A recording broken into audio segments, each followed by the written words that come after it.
Una ka na, hanap lang ako ng parking. Bakit? Ayos ka lang? Ayos lang. Sabihin ko nahawa ko sa ugali mo. Isip tuloy ako ng isip ngayon.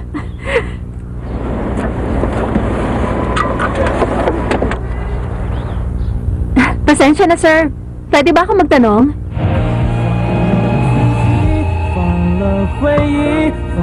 Chairman?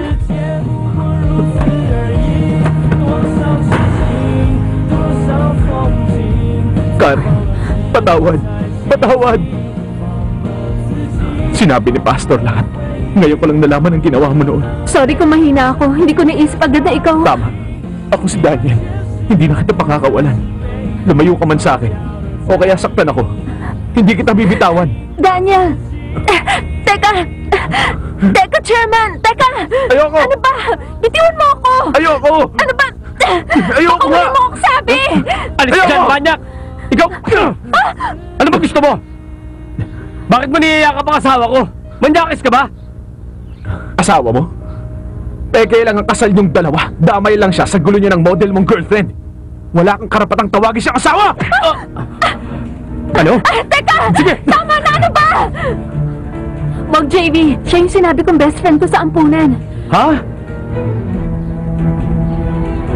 Okay, makinig ka ha. Kahit na ikaw pa ang boss niya o ng best friend niya nung bata siya, wala akong pake. Dahil si Karen, asawa ko na siya ngayon. At hindi mo na siya pwedeng kunin pa.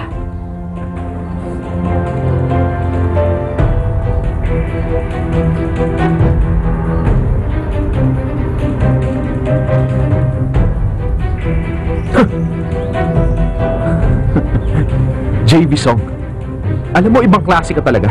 Ang buong akala ko may basihan ng sinabi mong kalokohan noon sa media. Tapos yung partner portion mo walang laman? So what kung wala nakalagay sa part na yan? Ibig sabihin single ka? Yung kontrata ninyo, wala nang visa. Huwag kang pakialam dyan. Masyado ka mainit dyan. Gusto ko tayong congratulate dahil single ka na. Kami naman ni Karen, naayos na ang gulo naming dalawa. Huwag na tayo mag-away. Para hindi na masira ang birthday ni Pastor. Okay ba? Karen, napakasaya ko. Salamat sa ginawa mo. Niregaluhan mo pa ako. Nandito pa ang puno. Ang ibig sabihin, nagmamahalan pa rin tayo. Tama ba? Lumabas kaya tayong dalawa ngayon? Okay lang ba, ha?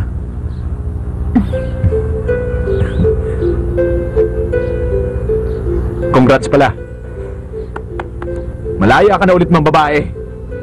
Woo!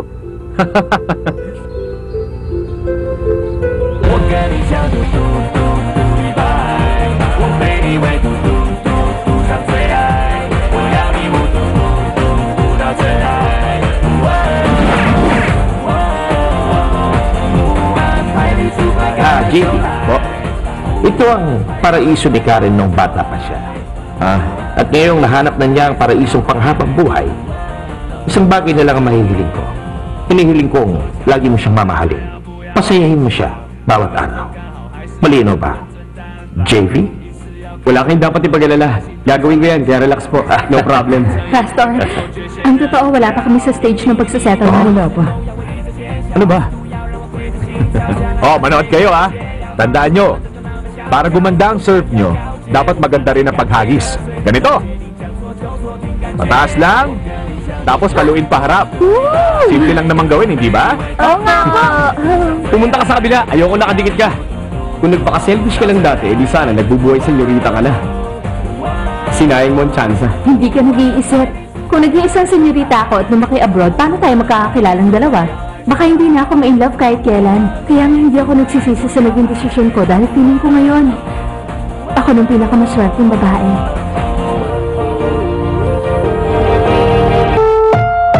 Ang susunod na programa ay rated PG. Patnubay at gabay ng magulang ay kailangan